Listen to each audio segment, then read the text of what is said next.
സൂപ്രണ്ടയ്യ എന്നറിയപ്പെട്ട നവോത്ഥാന നായകൻ ആരാണ്? ആൻസർ തൈക്കാടയ്യ. തൈക്കാടയ്യയെക്കുറിച്ച് PSC പോയിന്റ് ഓഫ് വ്യൂവിൽ നമുക്ക് പ്രധാനപ്പെട്ട കുറച്ച് കാര്യങ്ങൾ നോക്കാം. ആദ്യം തന്നെ ജനിച്ച സ്ഥലം, ജനിച്ച വർഷം. 1814 കന്യാകുമാരി ജില്ലയിലെ നഗലപുരത്താണ് ഇദ്ദേഹം ജനിക്കുന്നത്.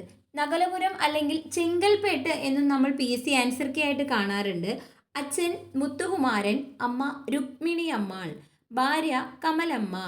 വീട്ടുപേര് സാനഡു എന്നാണ്. അദ്ദേഹം ബ്രാഹ്മണ സമുദായം അല്ലെങ്കിൽ വെള്ളാള സമുദായത്തിൽ ജനിച്ച സാമൂഹ്യ പരിഷ്കർത്താവായിരുന്നു. ഇനി പ്രധാനപ്പെട്ട അറിയപ്പെടുന്ന പേരുകൾ നോക്കിയാലോ. ശരിയായ പേര് അല്ലെങ്കിൽ യഥാർത്ഥ പേര് സുബ്ബരായർ എന്നായിരുന്നു.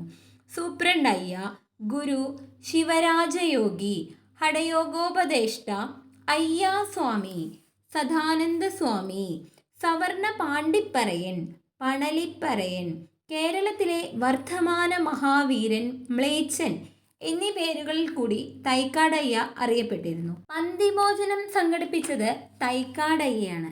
പ്രധാനപ്പെട്ട മുദ്രാവാക്യങ്ങളാണെങ്കിലോ, ഇന്ത്യ ഉലകത്തിലെ ഒരേ ഒരു ജാതി താൻ, ഒരേ ഒരു മതം താൻ, ഒരേ ഒരു കടവുൾ താൻ, ഏതൊരു യോഗിക്കും വിഗ്രഹ പ്രതിഷ്ഠ നടത്താം, ഉത്തരഭാരതം വേർപെട്ടു പോകും. ഇതാണ് പ്രധാനപ്പെട്ട തൈക്കാടയ്യയുടെ മുദ്രാവാക്യങ്ങൾ. പ്രധാനപ്പെട്ട കൃതികൾ നോക്കിയാലോ.